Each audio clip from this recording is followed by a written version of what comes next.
TV news Surat bell icon को click कीजिए channel subscribe ગયા છે। જ્યાં સુધી પ્રભુનો મહિમા નહીં સાંભળો, પ્રભુનો વૈભવ નહીં સાંભળો, પ્રભુનો ઇતિહાસ ન સાંભળો, ત્યાં સુધી તમને લાગે છે કે પ્રભુ જોડે પ્રીત થશે। માત્ર આપણને એટલી જ પ્રીત છે કે ભગવાન જમીનથી અધર છે, ભગવાન પ્રાચીન છે અને 42 વર્ષથી પ્રભુ જેલમાં કેદ હતા અને બહાર નીકળ્યા છે અને પ્રભુની પૂજા કરવી છે। એનાથી વિશેષ પ્રશ્ન પૂછું કે 42 વર્ષ સુધી ભગવાન જેલમાં કેમ કેદ હતા, કોઈને ખ્યાલ છે? શ્વેતાંબર દિગંબરનો ઝઘડો હતો એ વસ્તુ અલગ છે, પણ શેના કારણે ભગવાન 42 વર્ષ સુધી બંધ હતા ખ્યાલ છે? નથી ખ્યાલ। ભગવાન કઈ વસ્તુમાંથી બનેલા ખ્યાલ છે? ભગવાનનું અંજન કોણે કર્યું છે ખ્યાલ છે? પ્રભુનો કોઈ મહિમા આપણને ખ્યાલ નથી અને છતાંય પ્રભુને મળવા જવાનો આવતીકાલના 2 દિવસ, આવતીકાલના 2 સ્લોટ છે તમારી પાસે પૂજાના, અને છતાં પણ આજનો જે મહત્વનો પ્રસંગ છોડીને આપણે પૂજા કરવા માટે ગયા છીએ। બહુ પૂર્વ ભૂમિકા ન લેતા સીધી ભાવ યાત્રાની અંદર પ્રવેશ કરીએ। આજની આ ભાવ યાત્રા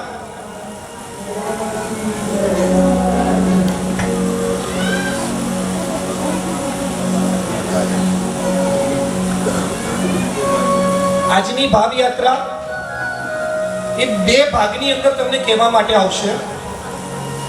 પહેલો ઇતિહાસ, પ્રભુનું નિર્માણ કોણે કરાવ્યું, શા માટે કરાવ્યું, કઈ પરિસ્થિતિની અંદર થયું, કયા દ્રવ્યથી થયું, પરમાત્મા શિવપુરની અંદર આવીને કેમ બિરાજમાન થયા, પ્રભુ આકાશમાં અધર શેના કારણે થયા, આ બધો જ ઇતિહાસ પહેલા ભાગની અંદર તમને કહેવામાં આવશે। અને બીજો ઇતિહાસ એટલે કહેવાય કે જીવ શાસનનો એક કાળો ઇતિહાસ, કાળા પાના ઉપર લખાયેલો, કાળી સહીથી અંકિત થયેલો એક કાળો ઇતિહાસ, અંતરિક્ષ પાર્શ્વનાથ ભગવાનનો ઇતિહાસ છેલ્લા 125 વર્ષનો। 1900ની સાલથી લઈને આ 2025 સુધી શું ઘટનાઓ બની, પરમાત્માને જેલમાં કેમ કેદ થવું પડ્યું, આ જ ભૂમિ ઉપર સાધુ ભગવંતોના લોહી વહ્યા છે, આ જ ભૂમિ ઉપર સાધ્વીજી ભગવંતોના લોહી વહ્યા છે, અને આ જ ભૂમિ ઉપર શ્રાવક અને શ્રાવિકાઓએ પોતાના બલિદાન આપ્યા છે આ 125 વર્ષની અંદર। અને એ 125 વર્ષનો ઇતિહાસ આપણી છે ને એક મેન્ટાલિટી છે, એન્ડિંગ આવશે ને એટલે આપણે બધા અહીંથી ઊભા થઈને જતા રહીશું। એમ પણ થાળીમાં છેલ્લો કોળિયો વધે એટલે એક પણ જણ થાળી માટે બેસે નહીં। હું આજે વિનંતી કરીશ કે કદાચ 4 દ્રવ્યો ઓછા વાપરવા મળે ને તો ત્યાં ઓછા વાપરજો, પણ આજનો જો છેલ્લો ઇતિહાસ સાંભળ્યા વગર જો અહીંથી ગયા છો, કારણ કે તમારે તો અહીંયા રોકાવાનું છે, આવતીકાલે મારે સાંજે અહીંથી જ, મારે આજે સાંજે 6 વાગે અહીંથી નીકળવાનું છે, તો સમજી લેજો કે અહીંયા આવ્યા છો પણ નિષ્ફળ છો જો છેલ્લો 124 વર્ષનો ઇતિહાસ નથી સાંભળ્યો। એટલે ખાસ વિનંતી કરીશ, આ બંને ઇતિહાસ બહુ અદ્ભુત રીતે તમને કહેવાની ભાવના હતી, પરંતુ નરેશભાઈએ ઘણી બધી વાર કીધું સમયનો અભાવ, સમયનો અભાવ, સમયનો અભાવ, અને એ અભાવમાં પણ ઘણો સમય જતો રહ્યો। હવે આપણે સમય ન બગાડતા હવે વાત કરીશ સીધી ભાવ યાત્રાની। આપણા પ્રાચીન તીર્થો લગભગ આપણે ખોઈ રહ્યા છીએ। રોજ સવાર પડે ને કદાચ સમાચાર મળે કે આ જગ્યાએ પ્રાચીન ભગવાન મળ્યા છે, લોકની અંદર જતા રહ્યા છે, કોઈક આદિવાસીઓએ લઈ લીધા છે, આપણે એક એક તીર્થો ખોઈ રહ્યા છીએ। આપણી પાસે આજે એવા અદ્ભુત પરમાત્મા છે કે કદાચ જેમના નામ સ્મરણની અંદર સંસારની અનંત શક્તિઓ પડેલી છે, એવું એક તીર્થ એટલે અંતરિક્ષ પાર્શ્વનાથ ભગવાન, જે લગભગ ખોવાઈ ગયેલું હતું, આપણા હાથમાંથી પ્રાય જતું રહ્યું હતું। આવે એવી કોઈ શક્યતા નથી, જો કદાચ 6 કે 12 મહિના મોડા પડ્યા હોત તો આ તીર્થ આપણા હાથમાંથી જતું રહ્યું હતું। આવું પ્રાચીન તીર્થ, આવા પ્રભાવ સંપન્ન ભગવાન આપણે ખોઈ દીધા હોત। પરંતુ શું ઘટનાઓ બની એના ઇતિહાસની શરૂઆત કરીએ। 350 વર્ષ પહેલાની ઘટના, પૂજ્ય ભાવ વિજયજી મહારાજા દેલવાડાથી વિહાર કર્યો, પાટણની અંદર કેટલા બધા પાટણના ઘણા બધા બેઠા છો, લગભગ બધા પાટણના છો. આ પાટણની ભવ્ય ભૂમિ જેની અંદર પૂજ્ય ભાવ વિજયજી મહારાજના ચોમાસાનું જય બોલાય. દેલવાડાથી વિહાર થયો પાટણ આપવા માટે, પરંતુ કર્મની ગતિ ન્યારી સમજીએ છે. જો પાટણ પહોંચે, ગરમીનો ભયંકર પ્રકોપ, અને ગરમીના પ્રકોપે પૂજ્ય ભાવ વિજયજી મહારાજાની પાટણ પહોંચે એના પહેલા બંને આંખોની દ્રષ્ટિ જતી. જેમ તેમ કરીને શિષ્યનો હાથ પકડી પાટણ પહોંચે અને પાટણ જઈને ગુરુદેવને કહે છે, ગુરુદેવ, આ સંયમ જીવન આંખો વગર શક્ય નથી, કારણ કે આંખો જ એ સંયમ જીવનનું મહત્વનું અંગ છે. સંયમ જીવન એટલે જૈનાનું જીવન ડગલે અને પગલે જૈના જોઈએ. ગુરુદેવ, આંખો વગર તો કઈ રીતે સંયમ જીવનનું પાલન થાય? કોઈક એવો ઉપાય બતાવો કે આંખોની રોશની પાછી આવે અને સંયમ જીવનની આરાધના કરી શકીએ. અને ગુરુદેવે બતાવી પદ્માવતીની આરાધના. ચાતુર્માસની શરૂઆત થઈ, પદ્માવતીની આરાધનાની શરૂઆત થઈ. 4 મહિના પરિપૂર્ણ થયા. ગુરુદેવને આગળ શાસનના કાર્ય અર્થે વિહાર કરવાનો થયો અને એક શિષ્યને પૂજ્ય ભાવ વિજયજીની સેવામાં મૂકી અને વિહાર કરે છે, અને આ બાજુ પદ્માવતીની આરાધના ચાલુ છે. અને એક દિવસની મધ્યરાત્રિએ પદ્માવતી પ્રગટ થાય અને વિનંતી કરીને, ગુરુદેવ, કેમ યાદ કરી? અને ગુરુદેવ વાત કરે છે કે આંખોની રોશની નથી, આંખો આપો, એનાથી વિશેષ કાંઈ ન જોઈએ. અત્યારે આપણી પાસે કદાચ કોઈ પ્રસંગ થાય, આપણે શું માંગીએ? જાજમનો જવાબ નહીં આપતા, સાચો હૃદયનો જવાબ આપજો. શું માંગીએ? આજ ને મોક્ષ ખાલી જાજમ ઉપર શોભે છે, બાકી હૃદય ચીરીને કદાચ બતાવવામાં આવે તો પૈસા સિવાય આપણા હૃદયમાંથી કાંઈ નીકળે એમ નથી. અને એ વખતે પદ્માવતીએ કહી દીધું, ગુરુદેવ, લાચાર છું, તમને આંખોની દ્રષ્ટિ આપી શકું એટલી તાકાત મારી અંદર નથી, ગુરુદેવ. અને આજે આપણે બધા જ દેવદેવીઓની પાછળ પાગલ બન્યા છે. ક્યાંક મણિભદ્ર, ક્યાંક ચામુંડા, ક્યાંક પદ્માવતી, ક્યાંક મગરવાડા, ક્યાંક ઘંટાકણ ને ક્યાંક ભૈરવજી. એક વાક્ય છે ને, હૃદયની અંદર કોતરી નાખજો, જે વસ્તુઓ તીર્થંકર પરમાત્મા આપી શકે, બીજા કોઈ પાસે માંગવાની જરૂર નથી. અને જે મારા તીર્થંકર આપી ન શકે, એ વિશ્વની બીજા કોઈની તાકાત નથી કે આપી શકે. માંગવું હોય તો મારા દેવાદિદેવ 3 લોકનો નાથ છે, માંગવો ને એની પાસે માંગો, બાકી કોઈની તાકાત નથી કે આપી શકે. અને આ બાજુ પદ્માવતી કહે છે કે હું તમને આપી શકું એમ નથી.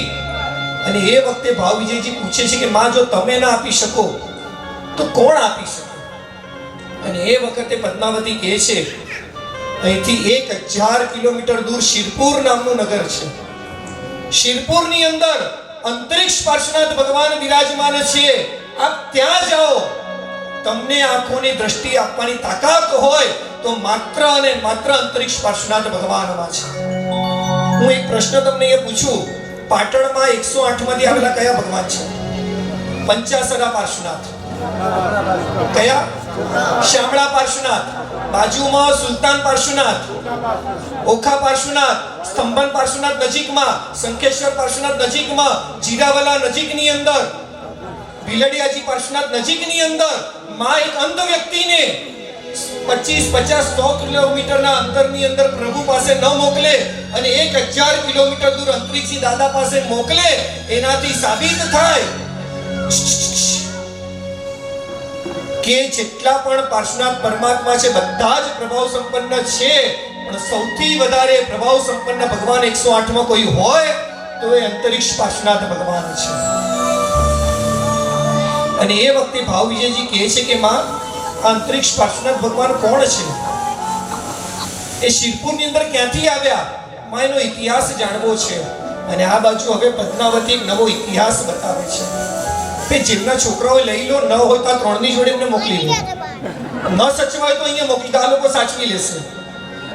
છોકરા પણ છે, છોકરી પણ છે, જેના હોય પ્લીઝ લઈ લો. તમારે શિષ્ય જોઈએ છે?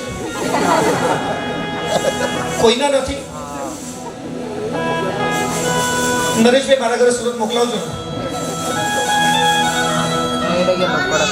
અને એક નવો ઇતિહાસ હવે પદ્માવતી માતા કહી રહ્યા છે આજથી 11,80,000 વર્ષ પૂર્વની વાત ચાલે વિશ્વ તીર્થંકર મુનીશ્વર સ્વામી પરમાત્માનું શાસન. રાવણ લંકાનો અધિપતિ, બેનનું નામ શું હતું? શૂર્પણખા, અને એના પતિનું નામ ખરદૂષણ. પાતાળ લંકાના અધિપતિ વિદ્યાધર રાજા, અનેક વિદ્યાઓના સ્વામી. એકવાર રાવણને રાજ્યનું કંઈ કામ પડ્યું અને ખરદૂષણને સોંપ્યું કે આ કાર્ય પૂર્ણ કરી નાખો. ખરદૂષણ વિમાન લઈને જઈ રહ્યા છે પોતાનું કાર્ય પૂર્ણ કરવા માટે. બપોરનો સમય થયો અને સેવકને કહે છે વિમાનની અંદર ભોજનનો સમય થયો છે. નીચે હિંગોલી નામનું નગર છે અને એનું જંગલ છે. વિમાનને જંગલની અંદર ઉતારો અને મારે નિયમ છે જ્યાં સુધી પરમાત્માની પૂજા ન થાય ત્યાં સુધી અન્ન અને પાણી મારે વાપરવું નહીં. તમે વિમાન નીચે ઉતારો અને રોજ આપણે જે પ્રભુને લઈને આવીએ છીએ એ પ્રભુને બહાર લઈને પૂજાની તૈયારી કરો. હું સ્નાન કરીને પૂજાના વસ્ત્ર પહેરીને આવું છું. વિમાન જંગલની અંદર ઉતારવામાં આવ્યું. રાજન સ્નાન કરીને આવે છે, સેવકને પૂછે છે ભગવાન ક્યાં? અને એ વખતે સેવક કહે છે રાજન આજે જલ્દીમાં નીકળ્યા અને ભગવાન લાવવાનું ભૂલી ગયા છે. ભગવાન નથી લાવ્યા. આ જગ્યાએ આપણે હોઈએ તો શું કરીએ? હા ચાલશે, અથવા મોબાઈલ. આમાંથી કેટલાને એવો નિયમ કે જ્યાં સુધી પ્રભુની પૂજા ન થાય ત્યાં સુધી નવકારસીનું પચકાણ નહીં પાડવાનું. કેટલા જણને નિયમ? કેટલા જણને? હાથ તો ઊંચો કરો.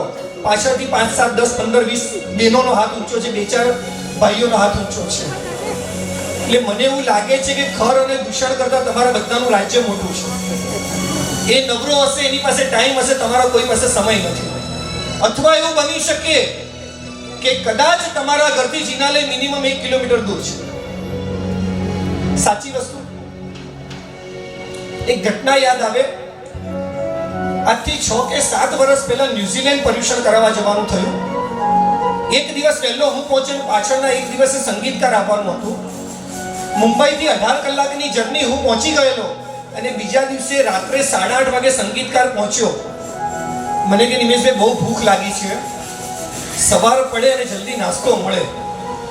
જન્મે જૈન નહીં, દરજીનો દીકરો, પણ પાછળથી શાસન પામેલો હતો.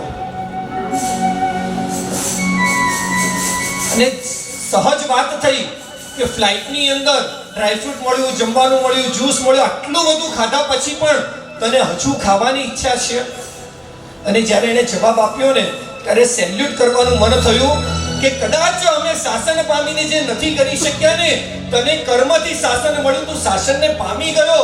જન્મે દરજીનો છોકરો, માત્ર 18 વર્ષની ઉંમર, અને એ છોકરો રાત્રે 8:30 કહે છે સવારે 4 વાગે ફ્લાઇટની અંદર બેઠેલો, પ્રભુના દર્શન નથી થયા, આજે મારે 24 ઉપવાસ છે, કાલે નવકારસી આવે મારે પચકાણ પાડવું છે. ત્યારે લાગે કે જે શાસન આપણને મળ્યું છે, પ્રભુ મળી ગયા છે, કદાચ બિલ્ડિંગની નીચે પ્રભુ છે, અને છતાં પણ આપણને એમ થાય. હું તમને પૂછું બેનો, તમારો છોકરો સ્કૂલે જાય છે ને? 2 કલાક મોડો આવે છોકરો સ્કૂલથી, એનો ફોન ન લાગે, રિક્ષાવાળાનો ફોન ન લાગે, સ્કૂલથી કે છૂટી ગયો છે. ઘરે પંજાબી, ચાઇનીઝ, મેક્સિકન બધું જ બનાવેલું છે. ખાઈ શકો કે ન ખાઈ શકો? ખાઈ શકો. પાણી પી શકો ખરા તમે? અરે દીકરો 2 કલાક મોડો આવે અને મોઢામાંથી પાણી ન ઉતરે. અરે 24 કલાક થયા મારા પ્રભુને ગઈકાલે સવારે જોયેલા અને હજુ સુધી મારા પ્રભુને મેં જોયા નથી. મોઢામાંથી પાણી ઉતરે કઈ રીતે? દીકરો વાલો કે પ્રભુ વાલા? વાલું કોણ આપણને? પ્રભુ નથી વાલા. એ તો મૂર્તિ રૂપે બેઠા છે. 9 વાગે, 10 વાગે, 12 વાગે, 2 વાગે મળી જશે. દીકરો તો મારો છે, મારી કુખે જન્મ આપ્યો છે. દીકરો ક્યાં બીજી વાર મળવાનો? શાસન છે ને મળ્યું છે, ફળ્યું છે કે નહીં કદાચ છે ને હજુ સુધી આપણે સમજ્યા. અને રાજન કહે છે પરમાત્મા નથી, પચકાણ પારવું છે. પ્રભુ ભલે નથી, પ્રભુનું નિર્માણ તો શક્ય છે ને. અને એ જ વખતે રાજનની નજર પડે છે બાજુ પર. ગોબર પડ્યું છે, છાણ પડ્યું છે, કાળી માટી પડી છે ને રાજાને વિચાર આવે છે કે પ્રભુ ભલે હું લઈ નથી આવ્યો, પ્રભુનું નિર્માણ શક્ય છે. અને એ વખતે આ હિંગોલી નગરના જંગલની અંદર એક વટવૃક્ષની નીચે છાણ, માટી અને પાણીનું મિશ્રણ શરૂ થાય અને હિંગોલી નગરના જંગલની અંદર એક જીન શાસનની વિરાસતનું નિર્માણ એ હિંગોલી નગરના જંગલના વટવૃક્ષની નીચે જ કરવામાં આવે. શાસન ચાલે પ્રભુ મુનિ સુવ્રતનું અને નિર્માણ થાય પાર્શ્વનાથ પરમાત્માનું. આનો જવાબ કદાચ ભાવયાત્રા પૂરી થાય ત્યારે પૂછશો તો ત્યારે આપીશ. કેમ નિર્માણ એવું થયું હજુ તો પ્રભુ દેવલોકમાં પણ છે કે નહીં ખબર નથી, અને છતાંય પ્રભુનું નિર્માણ એ જગ્યાએ કરવામાં આવે છે. હવે પ્રશ્ન થાય, અંજન વગરના ભગવાનની પૂજા થાય? ન થાય. અંજન કોણ કરે? આ વિશ્વની એક અજાયબી. કોઈ પણ ભગવાનનું અંજન કોઈના કોઈ સમુદાયના ગુરુ ભગવંતે કરેલું છે. વિશ્વના માત્ર એક ભગવાન, આમનું અંજન કોઈ પ્રભુએ નહીં. આ વિદ્યાધર રાજા હતો, પોતાની અંદર રહેલી અનેક વિદ્યાઓનું સંક્રમણ એ વખતે પ્રતિમાની અંદર કરવામાં આવે અને અનેક વિદ્યાઓથી અંજન થયેલા વિશ્વના માત્ર એક ભગવાન એટલે અંતરિક્ષ પાર્શ્વનાથ ભગવાન. અનેક વિદ્યાઓથી સંક્રમિત થઈને અંજન થયેલા ભગવાન અને પ્રભુની પૂજા કરવામાં આવે છે. પ્રભુની પૂજા થાય અને ત્યાર પછી રાજા વિચાર કરે છે કે પ્રભુને કદાચ આગળ લઈને જઈએ તો આશાદના થશે. એના કરતા પરમાત્માનું વિસર્જન કરી દેવામાં, માટી અને છાણથી બનેલા છે, પાણીની અંદર વિસર્જન થઈ જાય. અને એ વખતે બાજુમાં કૂવો અને કૂવાની અંદર પ્રભુનું વિસર્જન કરે છે. અહીંયા ફરીથી એક પ્રશ્ન કરવાનું મન થાય. ઘરે કટાશના 5 હોય અને બીજા 25 આવે તો આશાદના થવાની શક્યતા ખરી કે નહીં? 10 ફોટા છે દિવાળીના દિવસે, સફાઈ કરો છો અને 10 ફોટા ભગવાનના છે અને બીજા 25 ફોટા આવે, નવા લો કે ન લો ફોટા? અને જૂના ફોટાનું પણ શું કરો? હમણાં ઓમકાસુરી પાલમાં એનાઉન્સ થયું હતું કે જૂની પુસ્તકો જેને આપવી આપી દો. આપી આવ્યા હતા? આપી આવેલા. કારણ શું? આશાદના થાય એના કારણે એના કરતા એનું વિસર્જન કરી દેવું સારું. હવે પ્રશ્ન કરું કે ઘરમાં 5 કટાશના વધારે હોય તો આશાદના થાય કે એક મોબાઈલ નવો આવે તો આશાદના થાય? આશાદના શેનાથી થાય? બેનો સાડી 5 હોય ને બીજી 2 નવી આવે તો એનાથી આશાદના થવાની શક્યતા ખરી કે નહીં? રાગ અને દ્વેષ વધવાની શક્યતા ખરી કે નહીં? એનાથી રાગ દ્વેષ વધે ચાલે, પણ મારા 5 કટાશના કે 5 પ્રભુના ફોટા ઘરે હશે ને એનાથી આશાદના થશે ને પઠવી દઈએ અને પ્રભુની એક મોબાઈલ નવો આવે એને પઠવવાનું મન થાય ખરા? કે રાગ વધારશે, આ દ્વેષ વધારશે, ન જોવાના દ્રશ્યો જોવાશે, મારી કામ વાસનાઓ વધારશે. આ મોબાઈલ વધારવા જેવી નથી. જેટલી ફેસિલિટી વધારે ને એટલી આપણી કામ વાસનાઓ વધારે છે. અને આ બાજુ રાજા દ્વારા પ્રતિમાનું વિસર્જન કરવામાં આવે છે.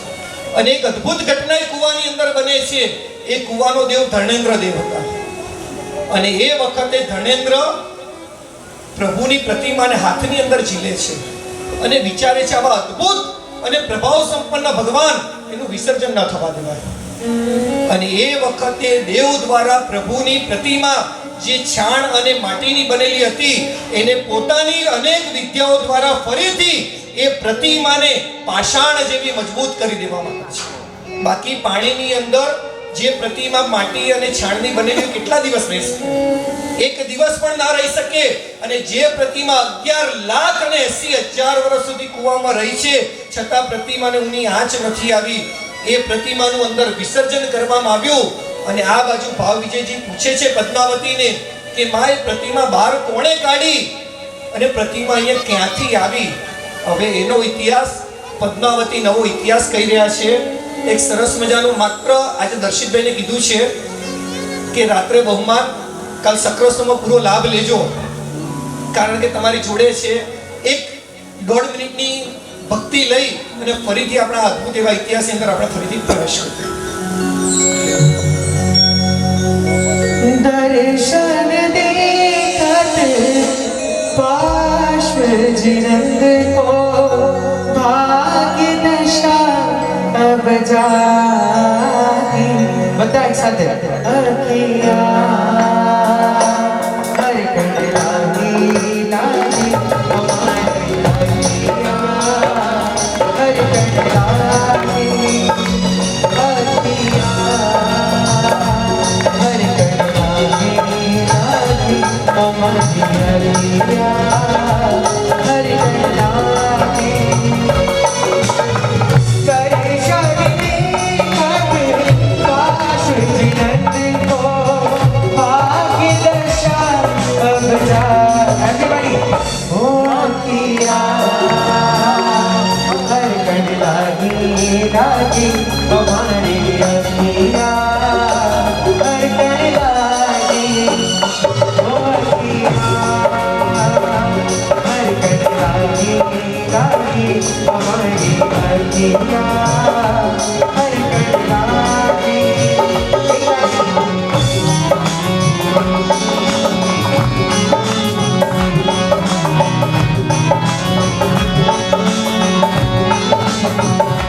જેટલા આવ્યા છે એમાંથી પહેલી વાર અંતરિક્ષી આવ્યા એવા કેટલા જણ છો?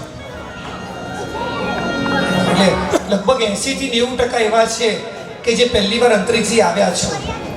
ગીત બહુ સરસ હતું, અખિયા હરખના લાગી.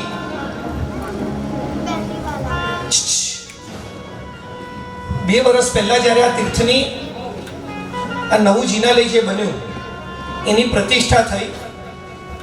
12 ફેબ્રુઆરીએ પ્રતિષ્ઠા મહોત્સવ પૂરો થયો. ભક્તિ યોગાચાર્ય કહેવાય આજના કાળના પ્રભુ હતા, જેમના હસ્તે આ પરમાત્માની પ્રતિષ્ઠા થઈ. અને જ્યારે પ્રતિષ્ઠા મહોત્સવ પૂર્ણ થવાનો હતો ત્યારે એમણે એક સ્ટેટમેન્ટ આ તીર્થની અંદર આપ્યું. આજ સુધી દરેક તીર્થોની ઓરાને મેં મહેસૂસ કરી છે. દરેક તીર્થોના અણુ અને પરમાણુને મેં વાઇબ્રેશનોને મેં જોયા છે, સમજ્યા છે અને જાણ્યા છે. પરંતુ આજે શ્રી સંઘની સામે એલાન કરું છું કે આ વિશ્વની અંદર મેં જેટલા પણ તીર્થોની યાત્રા કરી છે એ બધા જ તીર્થોના પરમાણુ એક જગ્યાએ, અને સૌથી વધારે ઉર્જાવાન જો કોઈ પરમાત્માના પરમાણુ હોય તો આજ સંઘની સમક્ષ હું કહું છું કે અંતરિક્ષ પાર્શ્વનાથ ભગવાનના પરમાણુ અને ઉર્જા દરેક તીર્થો કરતા સૌથી વિશેષ છે. આ ભક્તિ યોગાચાર્ય ભગવંતનું સ્ટેટમેન્ટ અહીંયા આપવામાં આવ્યું. એવા પ્રભુની ભાવ યાત્રા છે. હવે પદ્માવતી ત્રીજો ઇતિહાસ કહી રહ્યા છે. આજથી લગભગ 950,000 વર્ષ પહેલાની ઘટના. એચલપુર નામનું નગર અને શ્રીપાલ નામનો રાજા, ભયંકર શરીરની અંદર ઘોડ રોગ થયેલો. ન રાજા ચેનથી બેસી શકે, ન જમી શકે, ન ફરી શકે, ન રાજ કરી શકે. ભયંકર વેદના શરીરની અંદર. અને રાણીને કહે છે એકવાર ક્યાંક વન વિહાર માટે જઈને આવી કંટાળી ગયો છું. અને રાજા અને રાણી વન વિહાર માટે નીકળે છે. રાણી સાંજ પડીને પાછી આવી. રાજા કે હું મોડો આવું છું. પ્લીઝ આ કોના બાળકો છો? પ્લીઝ હવે રિક્વેસ્ટ કરું છું કે જેમના હોય નજીક લઈ લો.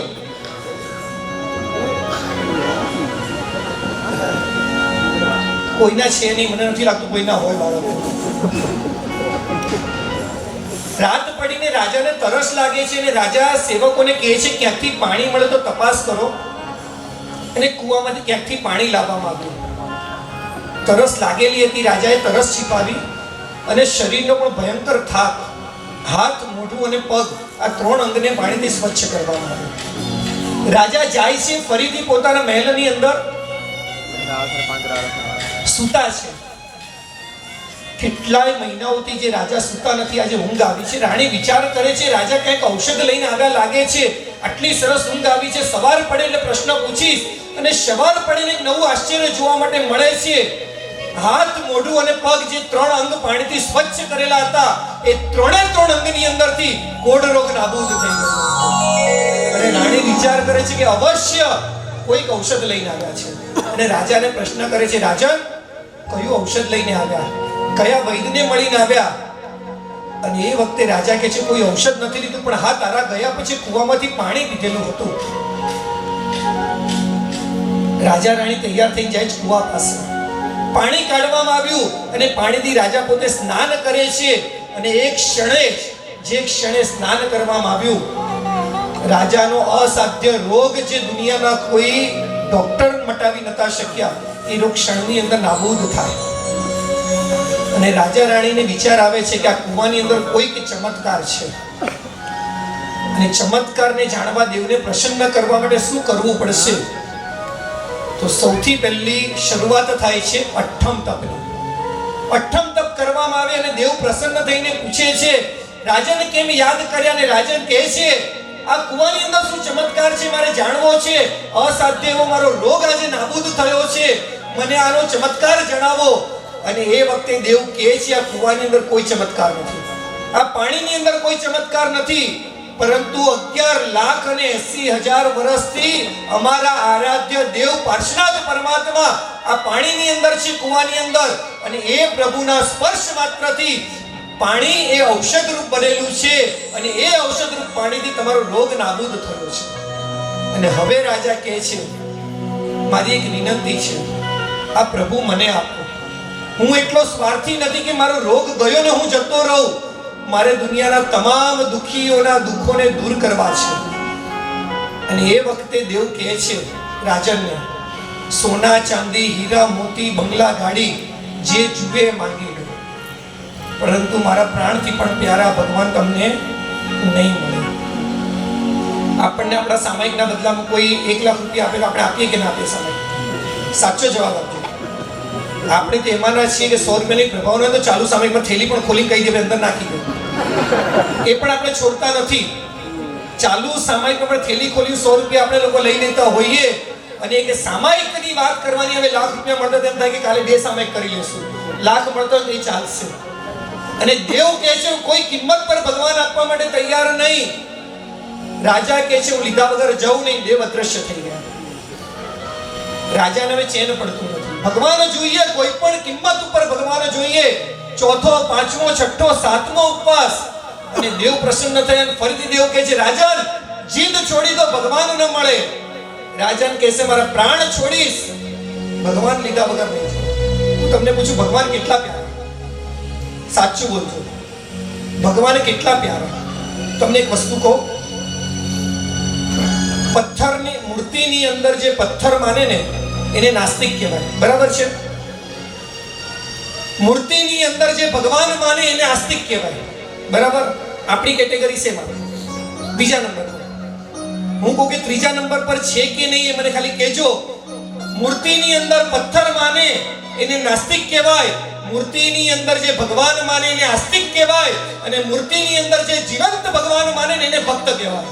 આપણી કેટેગરી શેમાં? જીવંત માનીએ ખરા ભગવાનને કે ખાલી મૂર્તિ સ્વરૂપે પ્રભુની પૂજા કરીને આવી જઈએ? ખાલી મૂર્તિ છે, 9 અંગ. આજે ઘણા મને પ્રશ્ન કરે કે આજે એક જ અંગે પૂજા થયા, 9 અંગે કરવાની બહુ ઈચ્છા હતી. મેં એને એક જ વસ્તુ કીધી, પ્રભુનો સ્પર્શ મહત્વનો હતો કે 9 અંગ મહત્વના હતા?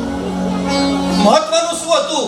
માત્ર પ્રભુનો સ્પર્શ અને પરમાત્માની એક આંગળીથી સ્પર્શ થયો ને, પરમાત્માની અંદર રહેલી બધી જ ઉર્જા એક ક્ષણે આપણી અંદર આવતી હોય. 9 અંગે કરો કે ના કરો, 9 અંગે ખાલી કરીને ખાલી મનને શાંતિ મળે કે મેં 9 અંગે કરી, પરંતુ એક અંગે પણ જો ભાવથી થતી હોય ને, પરમાત્માનું સાક્ષાત અવતરણ આપણી અંદર થાય ને થાય જ. પણ એની માટે ભાવ જોઈએ. અને આ બાજુ છેલ્લે રજત ચાલે છે અને છેલ્લે દેવ હાર માને છે. અને દેવ કહે છે, ભગવાન આપવા માટે તૈયાર, પણ મારી કેટલીક શરતો. એને કીધું બધી શરતોનું પાલન કરવા તૈયાર.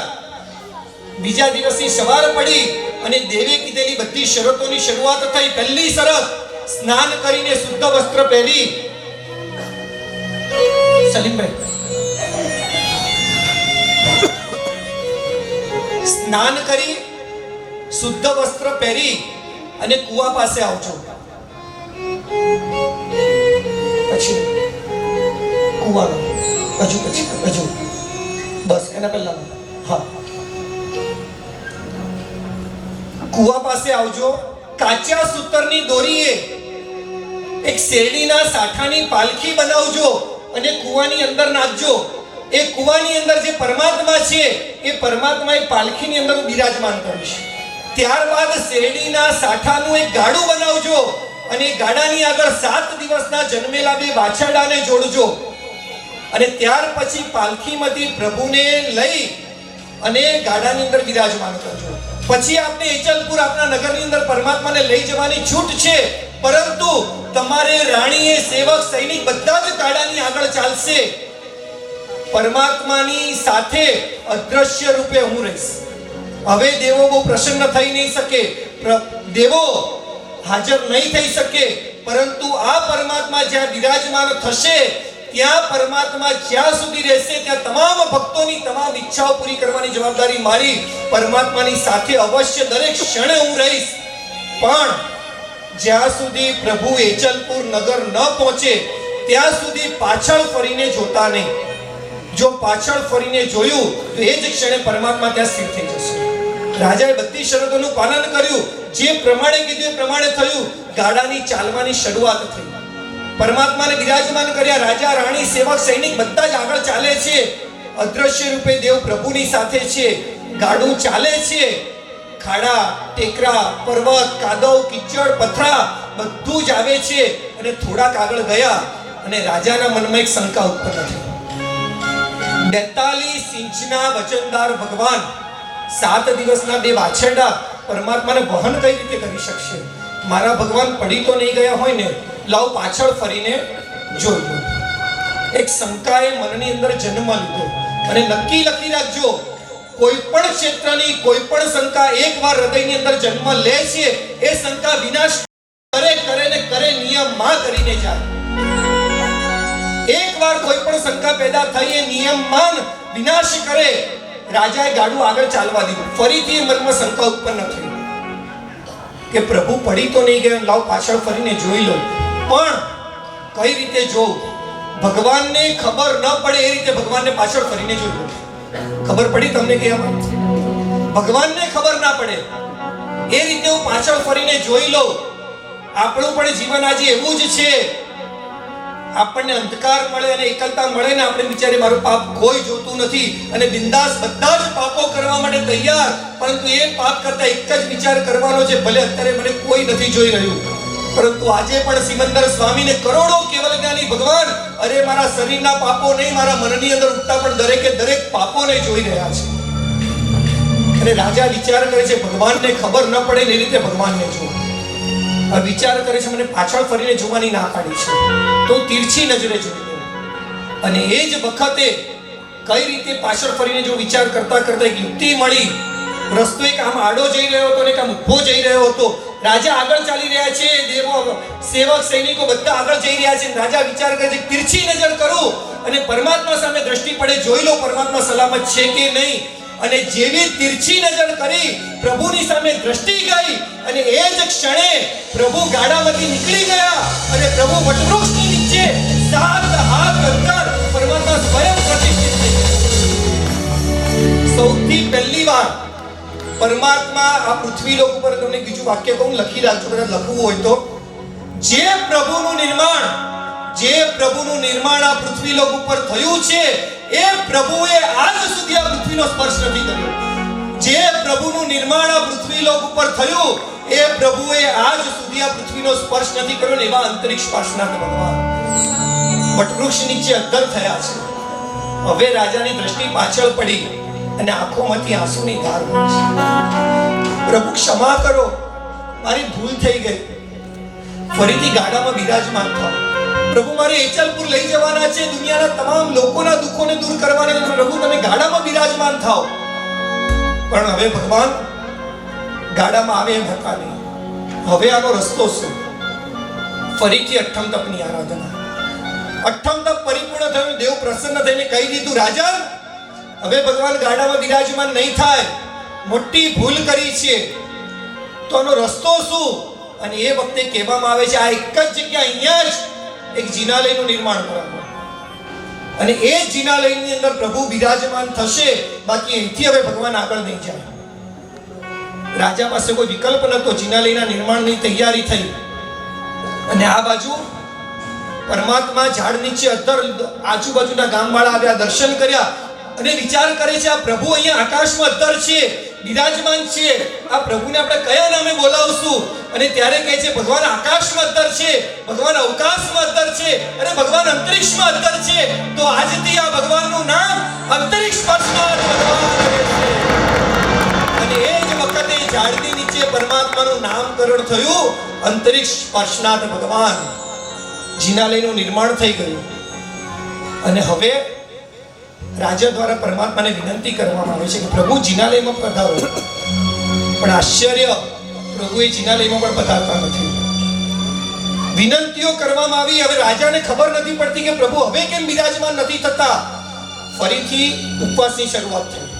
3, 4, 8, 10, 15. હવે દેવ પણ પ્રસન્ન નથી થતા. અને એ વખતે દેવગીરી એટલે આજનું દોલતાબાદ, ત્યાં પૂજ્ય અભયદેવ સુરી નવાંગી ટીકાકાર બિરાજમાન હતા અને ત્યાંથી એમને બોલાવવામાં આવ્યા અને વાત કરી. અભયદેવ સુરી મહારાજે પણ આશ્ચર્યમાં કે આવી રીતે પ્રભુ આસમાનમાં અધર. અને દેવને પ્રસન્ન કરવા માટે એમણે પણ અઠ્ઠમ તકની આરાધના કરી. 3 દિવસની પૂર્ણાહુતિ દેવ પ્રસન્ન થઈને કહે છે ગુરુદેવ, પ્રભુ આ જિનાલયમાં બિરાજમાન ન થાય. અને એ વખતે ગુરુદેવ પૂછે છે કારણ શું? અને કહે છે રાજાએ પહેલી ભૂલ કરી પાછળ ફરીને જોવાની, અને આ જિનાલય બનાવતી વખતે રાજાએ બીજી ભૂલ કરી છે. હવે પ્રભુ આ જિનાલયમાં બિરાજમાન ન થાય. હવે પ્રશ્ન થાય કે રાજાએ ભૂલ કઈ કરી બીજી? અને રાજા પૂછે છે મારી કઈ ભૂલ? જે ભૂલ છે ને આપણે બધા જ કરીએ છીએ.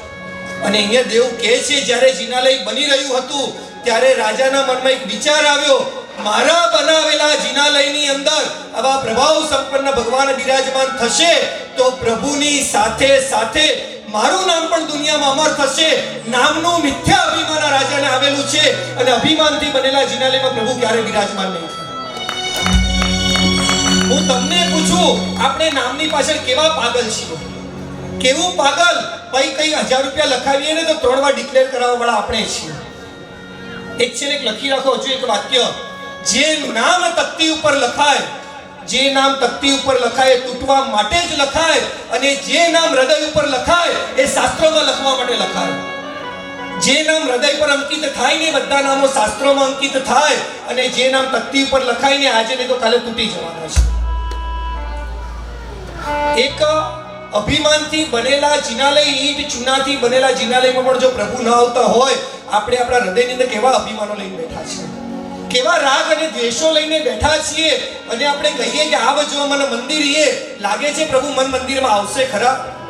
કેવા રાગ દ્વેષ અહંકારો ભયંકર વિકાર વાસનાઓ લઈને બેઠા છીએ. પ્રભુ ક્યારે હૃદયમાં નહીં આવે. અને હવે પૂછે છે કે આનો રસ્તો શું? હવે શ્રી સંઘ ભેગો થાય અને જિનાલય બનાવે તો જ પ્રભુ આમાં બિરાજમાન થાય. શ્રી સંઘ ભેગો થયો, એક જિનાલયનું નિર્માણ થયું અને વિક્રમ સંવત 1142 માસુદ પાંચમનો દિવસ. અને પૂજ્ય અભયદેવ સુરી મહારાજ પ્રભુને વિનંતી કરે છે, પ્રભુ આ જિનાલયમાં પધારો પધારો પધારો.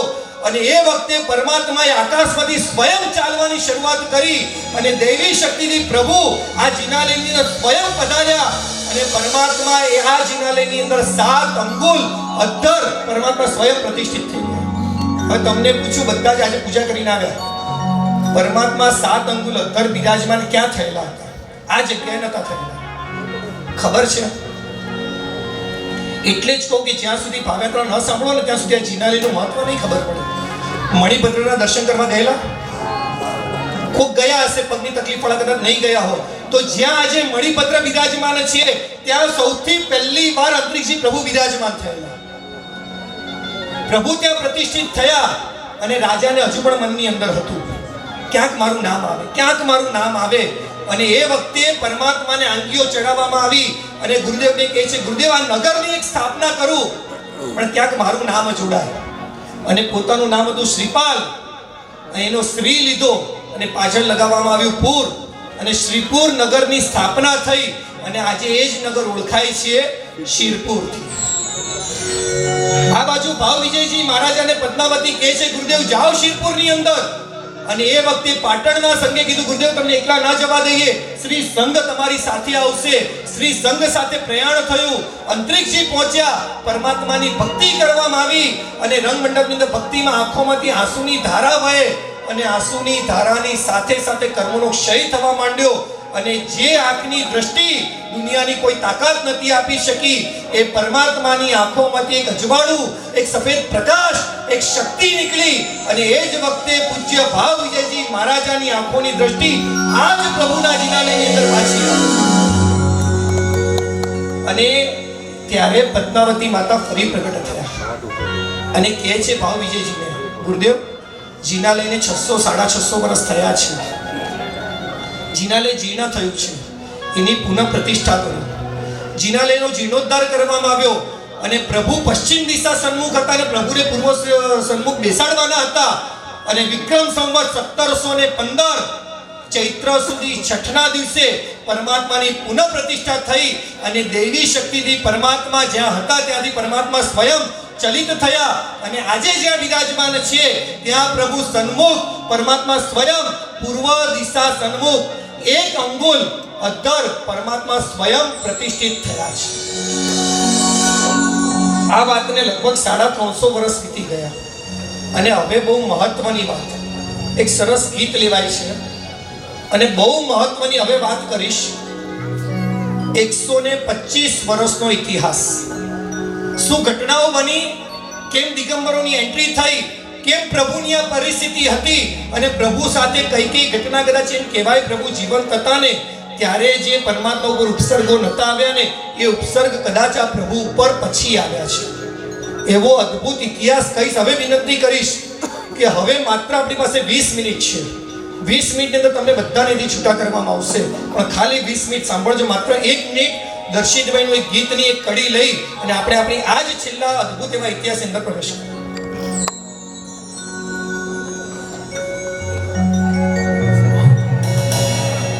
કેવો ઘનો છે કાનો મતારા તને જાણે હોટે લાગ્યા છે કાળા, રેવો ઘનો છે ચરણો મતારા તને મારા જીવા તારે ગણા માંગ્યું મેં તારા એક કાળો ઇતિહાસ કાળા પાના ઉપર ને કાળી સાઈથી લખાઈ ગયો. ઘણી બધી વાર મન થાય કે આ પાનું છે ને ઇતિહાસમાંથી ફાડીને ફેંકી દઈએ. નથી સાંભળી શકીએ એવી તાકાત, નથી બોલી શકીએ એટલી તાકાત નહીં. આ બાજુ ભાવ વિજયજી દ્વારા પ્રતિષ્ઠા થઈ ચૈત્ર સુધી છઠના દિવસે.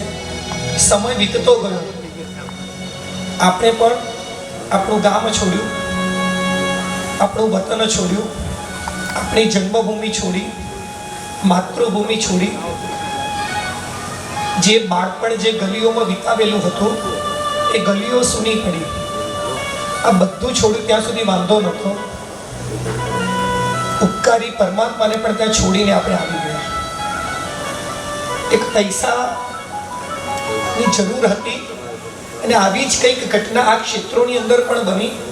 એક પછી એક પરિવાર ગામ છોડતા ગયા. એક સમય એવો આવ્યો કે 100 કિલોમીટરના એરિયાની અંદર એક પણ શ્વેતાંબર મૂર્તિ પૂજક જૈન સંઘનું ઘર ન હતું. સંસ્થા દ્વારા પેઢીનું સંકુલનું સંચાલન થઈ રહ્યું હતું અને એ વખતે ભારતની અંદર મોગલોનું સામ્રાજ્ય અને મોગલોનું એક જ કાર્ય મંદિર તોડો ને મૂર્તિ તોડો. પેઢીએ વિચાર કર્યો આજે નહીં તો કાલે કદાચ મોગલોનું આક્રમણ થાય અને પ્રભુને નુકસાન કરે, એની સિક્યુરિટી એની સાચવણી માટે કંઈક તો કરવું પડશે અને શું કરીએ. અને એ વખતે મહારાષ્ટ્રની અંદર ચાલતું હતું શિવાજી મહારાજનું શાસન.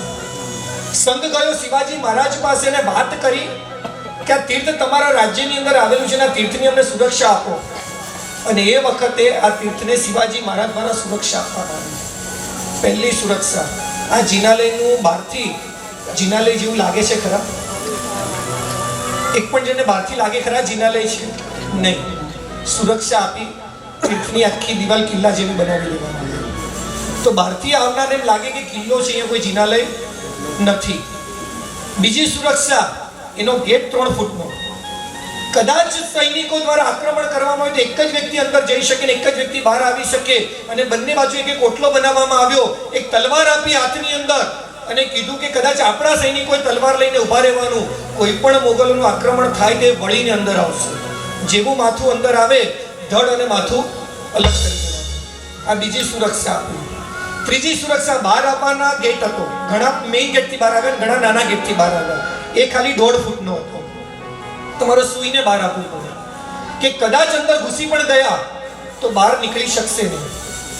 ચોથી સુરક્ષા, એની ઉપર તોપ મૂકવામાં આવે. તમે ત્યાંથી જશો તમને આખું દેખાશે. તોપ મૂકવામાં આવે, કદાચ દૂરથી કોઈ દેખાય તો તોપ વડે આક્રમણ કરી લેવામાં આવે. આટલી સુરક્ષા. અને પાંચમી સુરક્ષા આપી. આ જિનાલયની ઉપર શ્વેતાંબર મૂર્તિ પૂજક સંઘની ધજા કોણે જોઈ? પ્રશ્ન થયો કોઈને કે કેમ આપણી ધજા નથી અહીંયા? અને એ વખતે શિવાજી મહારાજે કહ્યું, તમારી શ્વેતાંબરોની ધજા અહીંથી ઉતારી લેવામાં આવે અને ઉપર ઓરેન્જ કલરની મરાઠા સામ્રાજ્યની ધજા લગાવી દેવામાં આવે. જે ધજા જોઈને કોઈ મોગલ આક્રમણ નહીં કરે. અને આજે પણ આ તીર્થની ઉપર એ મોગલ મરાઠા સામ્રાજ્યની ધજા આજે પણ ફરતી છે. કદાચ છે ને આપણું કમ નસીબ છે. આટલી સુરક્ષાએ આ તીર્થને બહુ નુકસાન ન કર્યું. અને હવે જે સુરક્ષા આપી છે ને એને ભયંકર આ તીર્થને નુકસાન કર્યું. કોલકર જાતિની 4 વ્યક્તિ એને આ તીર્થના સુરક્ષા કર્મી તરીકે નીમવામાં આવ્યા અને કીધું કે આ 4 જણા તીર્થની સુરક્ષા કરશે. વ્યવસ્થા ચાલુ થઈ અને એક જ વ્યક્તિ એક જ જગ્યાએ બહુ ટકી જાય ને એટલે એનો માલિક બની જાય. વર્ષો વીત્યા અને ધીરે ધીરે આ લોકો માલિક બની ગયા અને હવે તીર્થના દર્શન માટે કર લેવા માટે 1 રૂપિયો 2 રૂપિયા કર લેવા માટે સંઘને સમાચાર મળ્યા. હવે આ તીર્થની સુરક્ષા આપણે કરવી છે, શું કરશું? અને સૌથી પહેલું 1900ની સાલ આવી. અને 1900ની સાલની અંદર ભારત આઝાદ નહોતું થયું. સુપ્રીમ કોર્ટ, હાઈકોર્ટ કાંઈ હતું નહીં. ને એ વખતે નાગપુરની અંદર લંડન પ્રિવી કાઉન્સિલ નામની કોર્ટ ચાલુ હતી અંગ્રેજોની. અને એની અંદર આપણે સૌથી પહેલો કેસ નાખવામાં આવ્યો. કોર્ટે કેસ લેવાય ના પાડી. કારણ કે કોઈ સ્થાનિક ત્યાં તમારું રહેતું હોય, એની સહી હશે તો જ કેસ લેવામાં આવશે, બાકી કેસ લેવામાં નહીં આવે. હવે આપણા એક પણ પરિવાર અહીંયા તો રહેતા નથી. સંઘ આવ્યો શિરપુરની અંદર અને એ વખતે 60 ઘરો અહીંયા દિગંબરોમાં. અને દિગંબરોને વાત કરવામાં આવી કે તમારી 11 જણની કમિટી બનાવો અને અમારી 11 જણની કમિટી 22 જણની કમિટી થઈને કોર્ટની અંદર કેસ નાખ્યો. કેસ નાખવામાં આવ્યો, કેસ જીતી ગયા.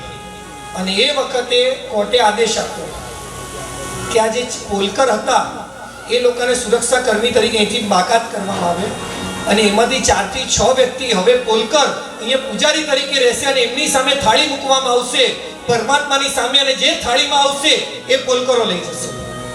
આપણે અહીંથી નથી લઈ જવા દેતા પૈસા કે બટુએનું કારણ એ જ છે કે તમે ત્યાં જાઓ થાળીમાં મૂકો, ત્યાં ભંડાર નથી એટલે તમે થાળીમાં મૂકો.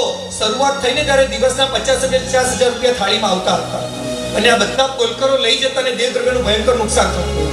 એટલે આ વ્યવસ્થા અહીંયા કરવામાં આવી. કોર્ટની અંદર કેસ કર્યો. 1902ની અંદર ચુકાદો આવ્યો અને 1902માં દિગંબરોએ શ્વેતાંબરોને કહ્યું કે પરમાત્મા તમારા પણ છે ને અમારા પણ છે, તો પરમાત્માના પૂજા અને દર્શનનો તમારી પદ્ધતિથી અમને છૂટ આપવામાં આવે અને આપણે દર્શન અને પૂજાની છૂટ આપી. અને 1903ની અંદર દિગંબરો દ્વારા શ્વેતાંબરો ઉપર કેસ કરવામાં આવ્યો. આ તીર્થ અમારું છે. કોર્ટ કેસ ચાલુ થયો. 1905ની અંદર આ કોર્ટનો ચુકાદો આવ્યો.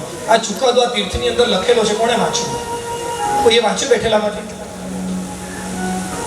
આપણે જે પેલા ઘોડા જેવા છે, 2 બાજુ બાંધેલું હોય ને, સીધે સીધા જવાનું, સીધે સીધા પાછા આવવાનું.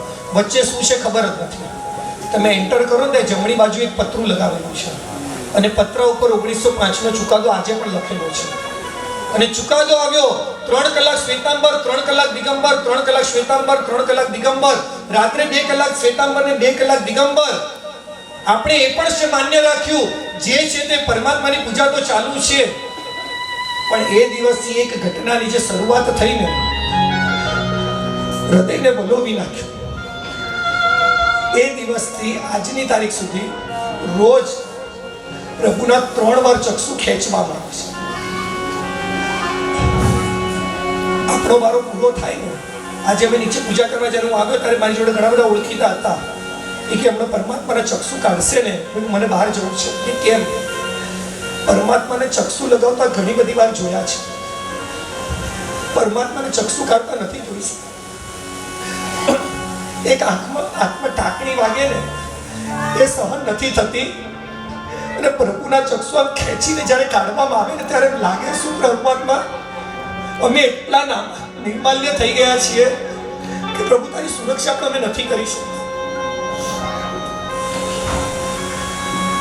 દિવસો વીત્યા અને એક ભયંકર સાલ આવી, એમ કહેવાય કાળી રાત.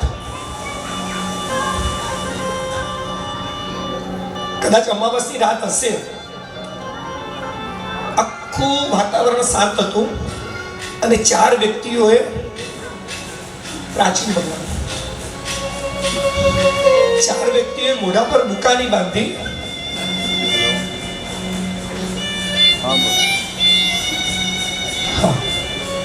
આ ફોટો જોયો? આ પ્રભુની 2 વર્ષ પહેલા આ પરિસ્થિતિ હતી. પ્રભુ 2 વર્ષ પહેલા આવા દેખાતા હતા. બુકાની બાંધીને 4 જણે આ તીર્થની અંદર પ્રવેશ કર્યો.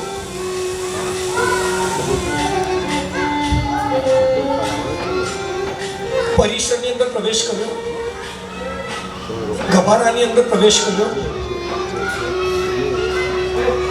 2 વ્યક્તિ પરમાત્માની આ બાજુ ઊભા રહ્યા અને 2 વ્યક્તિ પ્રભુની આ બાજુ ઊભા રહ્યા.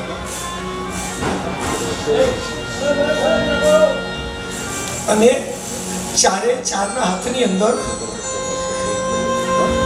હથોડી હતી અને છીણી હતી. એ વખતે પ્રભુની બાજુમાં છે ને દીવો પ્રગટી રહ્યો હતો. જે ઘટના કદાચ બનીને, એ ઘટનાના સાક્ષી જો કંઈ બન્યું હોય ને, તો માત્ર દીવો બન્યો, એનો સાક્ષી બીજું કોઈ ના બની શકે. અને 4 જણે હથોડી હાથમાં લીધી, છીણી હાથમાં લીધી, અને આ બાજુ પરમાત્માનો બનેલો 23 ઇંચનો કંદોરો. પરમાત્માના કંદોરા ઉપર છીણી મૂકવામાં આવી અને પ્રભુની ઉપર 8 વાર હથોડીથી મારવા.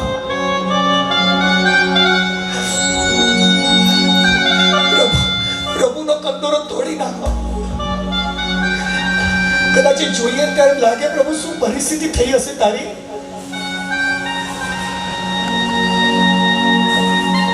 સવાર પડી. સુરત, મુંબઈ, અમદાવાદના સંઘોને સમાચાર મળ્યા. સવારે બધો સંઘ અહીંયા આવ્યો. આપણી પાસે કોઈ સીસીટીવી કેમેરા નહોતા. કોણે શું કર્યું આપણને કાંઈ ખબર નહીં. દિવસો વીત્યા. વચ્ચે ઘણી બધી ઘટનાઓ બનતી ગઈ. આવી સમય નથી એટલે વચ્ચેની ઘટનાઓ લેતો નથી. 1979 વલ્લભસુરી સમુદાયના એક સાધ્વી, નામ હતું સુમતી શ્રીજી, આવ્યા તીર્થની અંદર. જોઈ પરિસ્થિતિ કે કોઈ ભડવીર પુરુષ આ તીર્થમાં ના આવી શકે, એટલી ભયંકર સમય હતો. ક્યારે લાકડીઓ ઉછળે, ક્યારે પથ્થરો વાગે, કોઈને કાંઈ ખબર ન પડે. અને સાધ્વીજી આજુબાજુના ગામોમાં ફરી વિનંતી કરે, ભાઈ અંતરિક્ષજી આવો, એક દિવસ માટે આવો, પ્રભુના દર્શન માટે આવો, નહીં આવો તો તીર્થ હાથમાંથી જતું રહેશે. અને એ વખતે સાધ્વી દર્શન કરીને બહાર નીકળ્યા જીનાલયમાંથી, અને 2 કે 3 બહેનો સફેદ વસ્ત્ર પહેરીને બહાર ઉભેલા હતા. બોલાચાલીઓ થઈ. અને એ વખતે વ્હાઈટ સાડી પહેરેલી બહેનોના હાથની અંદર સાયકલની ચેન હતી. અને સુમતી શ્રીજી સાધ્વીને સાયકલની ચેનો વડે મારવામાં આવે છે, ફટકારવામાં આવે. કપડાઓ ફાટ્યા છે, લોહી લુહાણ થયા છે, અને છતાં પણ એક જ શબ્દ મારા અંતરિક્ષી દાદાને કાંઈ ન કરતા. અને ત્યાં બિરાજમાન પૂજ્ય હેમરત્ન સુરી મહારાજા શાહપોર તીર્થના પ્રેરક સાહેબ ત્યાં આવ્યા. અને એ વખતે સાહેબને લોખંડના સળિયા વડે પીઠ અને પગ પર મારવામાં આવ્યા. કદાચ જો 5 મિનિટ વધારે માર્યું હોત ને, સાહેબ જતા રહ્યા હતા દુનિયામાંથી. અને એ વખતે ત્યાંથી હેમરત્ન સુરી મહારાજે એક ફોન લગાવ્યો અને ફોન લાગ્યો મુંબઈની અંદર અને ફોનની અંદર પહેલો શબ્દ બોલાયો, ગુરુ માં ચંદ્રશેખર સાહેબ, હવે આ તીર્થમાં તમારી જરૂર છે. જો તમે હવે આ તીર્થમાં નહીં આવો સાહેબ, આ તીર્થ જતું રહ્યું હાથમાં સાહેબ, હવે આ તીર્થ નહીં બચે સાહેબ, વિનંતી કરું છું પધારો આ તીર્થની અંદર. અને સાહેબે ત્યાં એલાન કર્યું મુંબઈની અંદર, તું વિહાર કરું છું અંતરિક્ષ તરફ, જે પણ યુવાનોને આપવું હોય મારી જોડે આવી શકે છે. અને 5000 યુવાનો સાહેબની જોડે જોડાયા.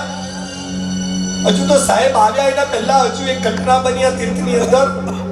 એમની પૂજા પદ્ધતિ માત્ર અભિષેકની, પાણી લઈને જઈ રહ્યા હતા અભિષેક કરવા માટે. આપણને એમ હતું કે ઠીક છે પાણી લઈને અભિષેક કરે છે,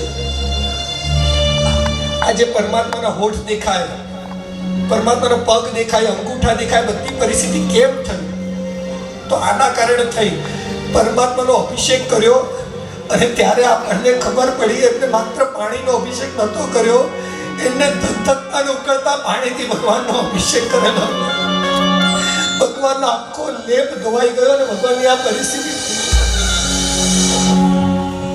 ત્યારે આપણે ફરીથી કોર્ટની અંદર કેસ કર્યો અને 1981 ની હજુ ગુરુમાં આવ્યા નતા અને કલંકિત તારીખ આ તીર્થની અંદર લખાઈ ગઈ. કોર્ટમાંથી જજ આવ્યા, 2 દિવસનું એણે પરીક્ષણ કરી અને કીધું કે આ તીર્થને અત્યારે હું તાળું મારું છું. 2 દિવસ પછી આ તીર્થનો જે પણ હશે હું જવાબ આપીશ, પણ જ્યાં સુધી હું નહીં આવું ત્યાં સુધી આ તીર્થના દરવાજા કોઈ નહીં ખોલે. બંને સંઘે આ પાડી અને 24 એપ્રિલ 1981 નો દિવસ આવ્યો અને આ તીર્થને જજે તાળું માર્યું અને કીધું કે જ્યાં સુધી હું પાછો નહીં આવું ત્યાં સુધી આ તીર્થના દરવાજા કોઈ નહીં ખોલે. હું 2 દિવસમાંનો જવાબ આપીશ. અને 24 એપ્રિલ 1981 ના દિવસે જજ આ તીર્થને તાળું મારીને ગયો. તે 42 વર્ષ સુધી જજ પાછો નહીં આવ્યો અને 42 વર્ષ માટે આ તીર્થને તાળા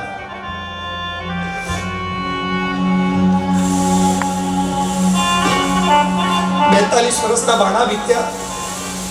ઘણા બધા પ્રયત્નો કર્યા અને કદાચ આપણી માટે તારીખ આવી 22 ફેબ્રુઆરી 2023. બપોરને 12:30 12:39 સમય થયો અને મોબાઈલની અંદર રીંગો વાગવા માંડી. મોબાઈલની અંદર મેસેજ આવવા માંડ્યા કે સુપ્રીમ કોર્ટમાંથી જવાબ આવ્યો છે. અંતરિક્ષ તીર્થ શ્વેતાંબરોનું હતું અને શ્વેતાંબરોને પાછું આપવામાં.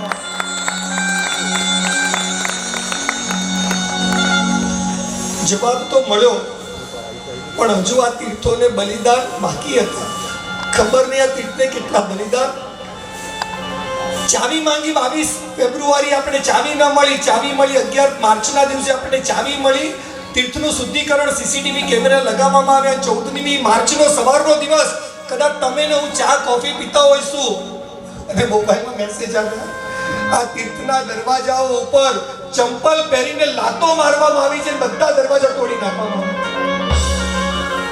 અને એ વખતે સુરતના 2 યુવાન 24 અને 25 વર્ષના 2 યુવાન રાત્રે 10 વાગે ટ્રેનમાં બેઠા અને ઘરે ફોન કરી મમ્મીને કહે છે કે મમ્મી તીર્થની રક્ષા માટે જઈએ છીએ, ક્યારે પાછા આવશું નક્કી નહીં.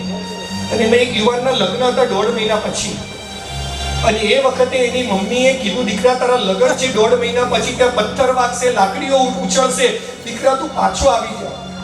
અને કોઈ દીકરાએ જે જવાબ આપ્યો છે ને, હું તમારી બેઠેલી માતાઓને કહીશ, અહીંયા બેઠેલી મમ્મીઓને એક પ્રશ્ન કરું, એવી કેટલી માતા કે કઈ એક માતા એવી ખરી કે દીકરો પગે લાગે અને તમે આશીર્વાદ આપો, દીકરા શાસનનો સેવક બનજે, દીકરા શાસનનો રક્ષક બનજે, શાસનમાં જન્મ મળ્યો છે ને શાસનની સેવા માટે મળ્યો છે, દીકરા મારો હૃદયથી તને આશીર્વાદ છે.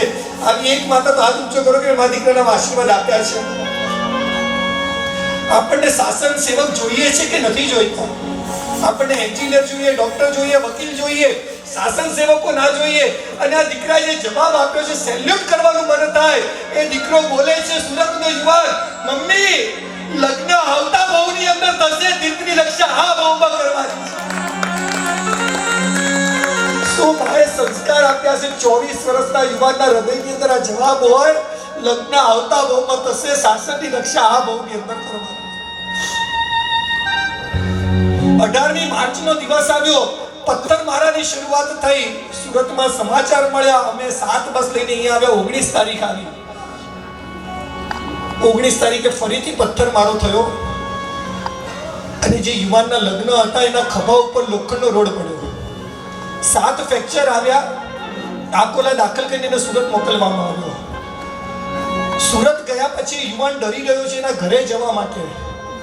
મમ્મી મારશે, પપ્પા મારશે, કે આટલું બધું વાગ્યું છે, 6 મહિનાનો તને ફ્રેક્ચર છે. ડરતા ડરતા ડરતા ઘરનું બેલ દબાવે છે અને દરવાજો ખુલે છે ને ત્યારે એમ લાગે છે દીકરો આવો જવાબ આપી શકે ને.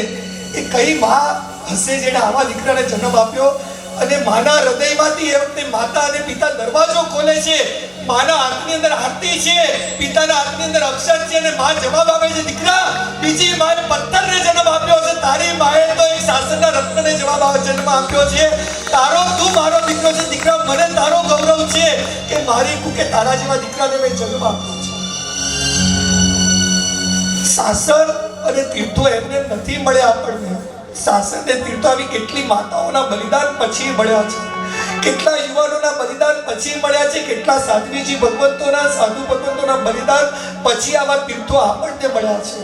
અને આજે એ તીર્થભૂમિ અમને યાદ છે કે આ તીર્થની અંદર અમે અમારું પોતાનું લોહી વહાવ્યું છે. તીર્થના કણે કણે કણની અંદર અમારો આત્મા વસે, કારણ કે એક એક ઘટનાઓ તીર્થની અંદર અમે જોઈ છે કે કેવા કેવા બે મહાત્મા એ બિરાજમાન છે. વિમલસ પરમહંસ સાહેબ 14 વર્ષ પહેલા અહીંયા આવીને બેઠા છે. તો આજે એ ન હોત તો આજે તીર્થ આપણી પાસે આજે ન હોત.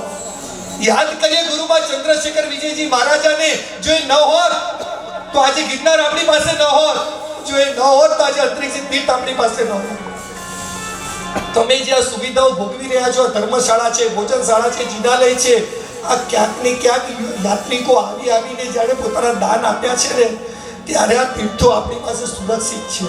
તમને હજુ એક વાક્ય કહું, શંખેશ્વરનો જે ભૂતકાળ હતો ને એ આજે અંતરિક્ષનું વર્તમાન છે, અને આજે શંખેશ્વરનું જે વર્તમાન છે ને એ અંતરિક્ષનું ભવિષ્ય છે.